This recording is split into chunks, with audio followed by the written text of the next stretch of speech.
Hello friends, welcome to नवोमोनी school Jamnagar. आज हम पढ़ेंगे रिमझिम स्टैंडर्ड 4, उसमें चैप्टर नंबर 2, जैसा सवाल वैसा जवाब। फ्रेंड्स, इस चैप्टर में हम जो अकबर और बीरबल की कहानी है उसके बारे में पढ़ेंगे कि कैसे सवाल पूछे जाते हैं अकबर के द्वारा और कैसे जवाब देते हैं बीरबल। तो चलिए फ्रेंड्स, स्टार्ट करते हैं अपना लेसन। जैसा सवाल वैसा जवाब।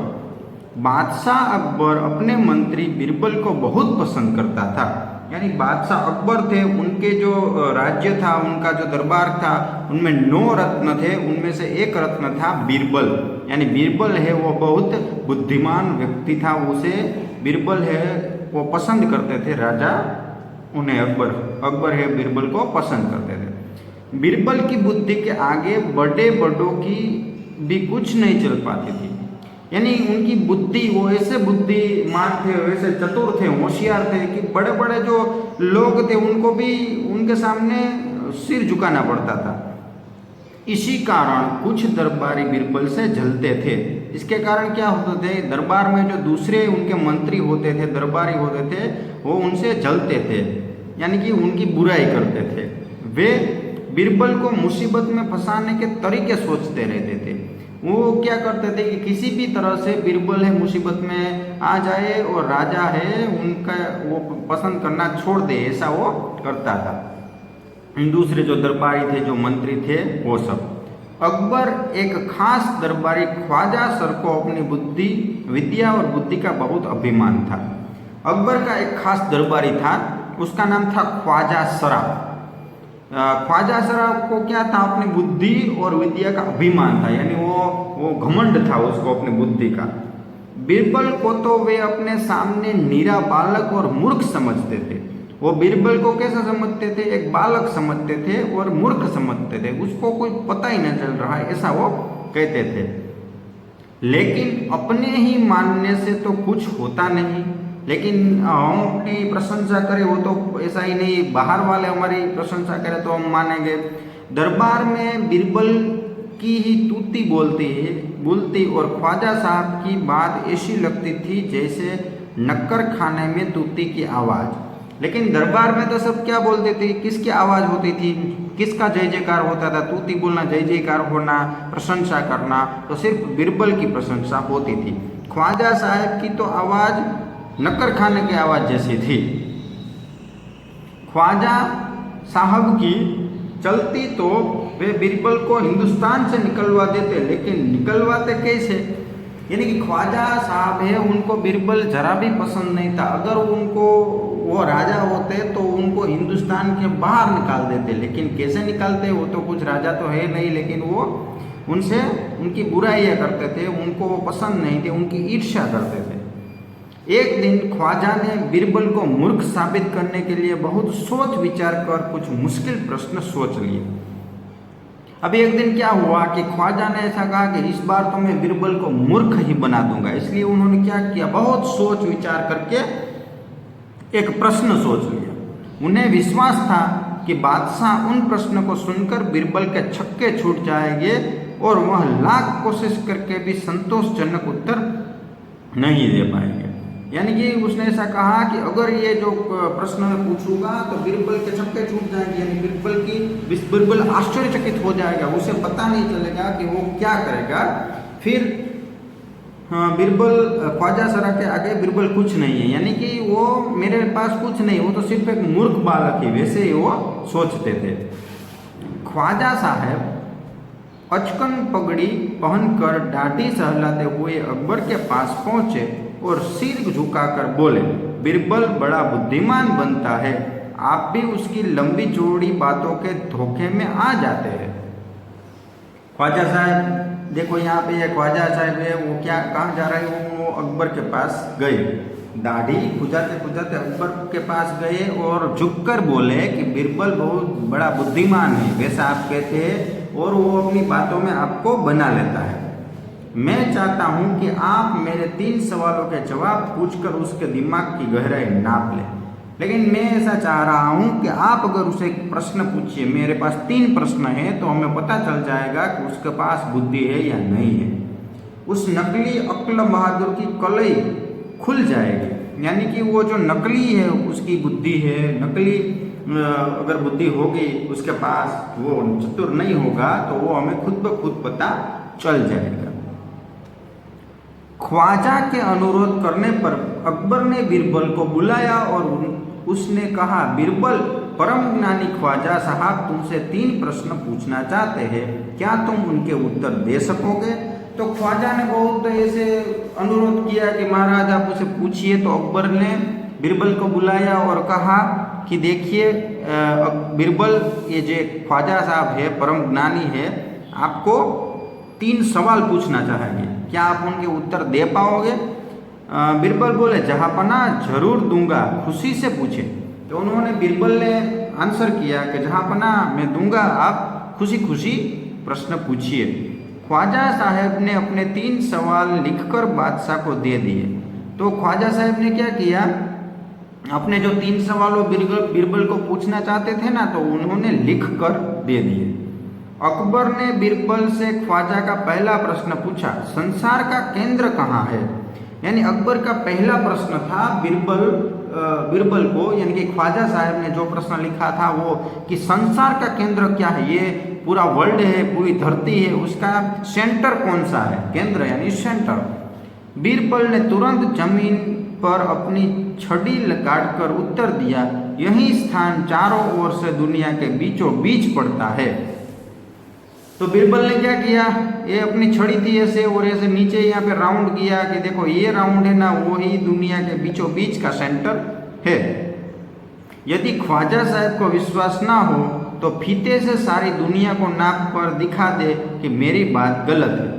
और बीरबल ने अपने बुद्धि का उपयोग किया और एक ऐसा किया कि अगर ये जो मैंने राउंड किया है यहाँ, अगर उसमें कोई गलत है तो ख्वाजा साहब पूरी दुनिया को नाप ले सकते हैं। यानी पूरी दुनिया को तो हम नाप नहीं सकते हैं, इसलिए उन्होंने ऐसा जवाब दे दिया। अभी तो वो उसका आंसर ही हो गया।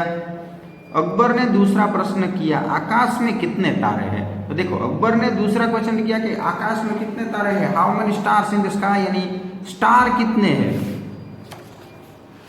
बीरबल ने एक बेड मंगवा कर कहा, यानी एक बीरबल ने क्या किया, पहले एक बेड मंगवाई। देखिए यहाँ पे एक बेड है, वो मंगवाई। इस बेड के शरीर पर जितने बाल है उतने ही तारे आसमान में है।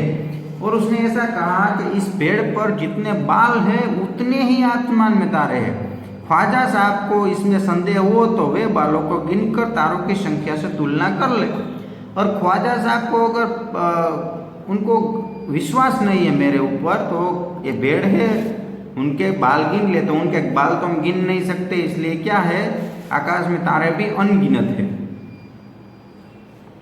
अब अकबर ने तीसरा सवाल किया, संसार की आबादी कितनी है?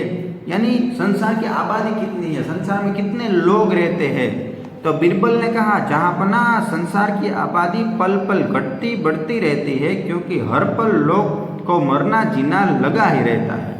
तो बीरबल ने फिर से आंसर दिया कि संसार की आबादी है वो थोड़ी देर घटती है, थोड़ी देर बढ़ती है, क्योंकि कोई लोग मर जाते हैं, कोई लोग जन्म होता है किसी का। इसलिए यदि सभी लोगों को एक जगह इकट्ठा किया जाए तभी तो उनको गिनकर ठीक ठीक संख्या बताई जा सकती है।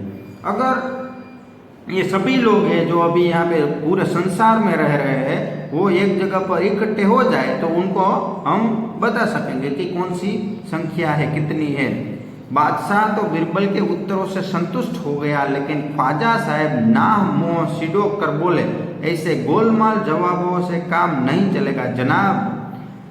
अभी क्या है, बादशाह को तो पता चल गया कि अकबर है बहुत बुद्धिमान है, तो उन्होंने संतुष्ट हो गए बीरबल के जवाबों से। लेकिन जो यहाँ पे ख्वाजा साहब थे वो नाक और मुंह सिडोर कर, ऐसे मुंह फुलाकर बोले कि ऐसे जवाब नहीं चलेंगे। बीरबल बोले, ऐसे सवालों के ऐसे ही जवाब होते हैं, पहले मेरे जवाबों को गलत साबित कीजिए तब आगे बढ़िए। यानी कि आप अगर ऐसे सवाल पूछेंगे तो मैं इसका जवाब ऐसे ही दूंगा, अगर मेरे जवाब गलत है तो आप ट्राई कीजिए, खुद ही नाप लीजिए जमीन को, तारे गिन लीजिए, ये सब कीजिए। ख्वाजा साहब फिर से कुछ बोलते नहीं बना, ख्वाजा साहब से फिर कुछ बोलते नहीं बने, यानी ख्वाजा साहब बाद में शांत हो गए, उनके पास कोई शब्द ही नहीं थे। तो फ्रेंड्स आगे बढ़ते हैं। ये थी अकबर और बीरबल की कहानी, जिसमें बीरबल है बुद्धिमान तरीके से उन्होंने प्रश्नों के उत्तर दिए।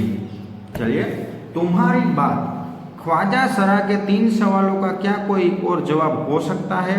अपने मन में सोच कर लिखो। यानी ख्वाजा सरा ने कोई एक क्वेश्चन किए, उनके दूसरे कोई जवाब हो सकते हैं, ये आपको लिखना है। अगर तुम ख्वाजा सरा की जगह होते तो बीरबल को हराने के लिए कौन सा सवाल पूछते? अगर आप ख्वाजा सरा की जगह पे होते तो आप कौन से क्वेश्चन पूछते? जो भी आपके माइंड में है वो आप लिखिएगा।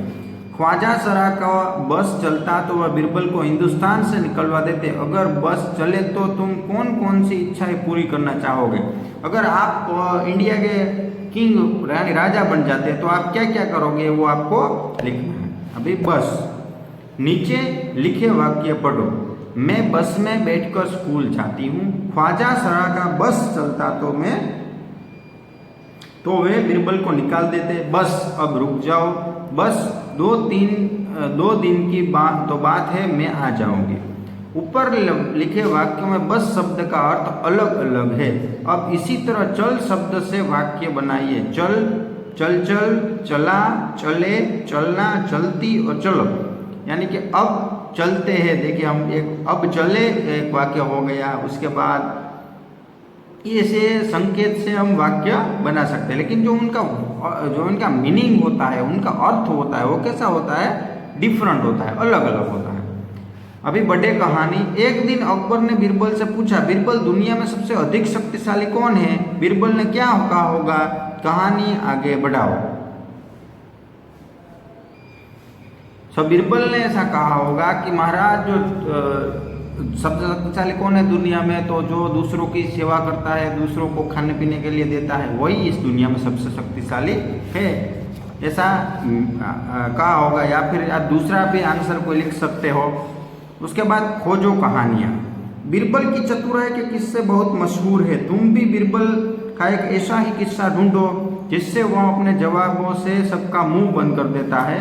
बीरबल की तरह तुम बहुत से अन्य व्यक्तियों के हाजिर जवाबी के किस्से प्रसिद्ध है, उनके नाम पता करो। यानी कि बीरबल की ये कहानी हमने देखी, तो आप दूसरे ऐसे कहानी जो ढूंढिए और पढ़िए। ऐसे कई सारी कहानियां हैं बीरबल की, उनकी बुक्स भी आती है। और दूसरे कौन कौन से जो हाजिर जवाबी है, तो फ्रेंड्स जैसा इस स्टोरी में बताया गया था, उसमें एक दूसरा एक अवंती नाम का जो एक लड़का था, वो भी ऐसे ही हाजिर जवाबी देता था। एक और शब्द, नीचे दिए गए शब्दों की जगह कौन सा शब्द इस्तेमाल हो सकता है? खाली जगह में लिखो। देखिए यहाँ पे खाली जगह में लिखेगा बुद्धिमान तो चतुर, अभिमान, घमंड, संसार, दुनिया, मूर्ख, बेवकूफ, विश्वास, भरोसा, कोशिश, प्रयत्न। मुहावरे, नीचे लिखे मुहावरे को इस्तेमाल तुम कब कब कर सकते हो? आपस में चर्चा करो, अब इनका वाक्य में इस्तेमाल करो। तो नाक मुंह सिकुड़ना, यानी कि अगर आप किसी पर गुस्सा होते हो तो आपको ऐसा होता है कि आपके नाक मुंह सिकुड़ते हैं। उसके बाद कले खुलना यानी पोल खुलना, कि आप किसी की पोल खोलते हो तो आप ऐसा कह सकते हैं। सो फ्रेंड्स, यहाँ पे हमने चैप्टर नंबर 2 कंप्लीट कर लिया है। वीडियो को देखते रहिएगा। Thank you.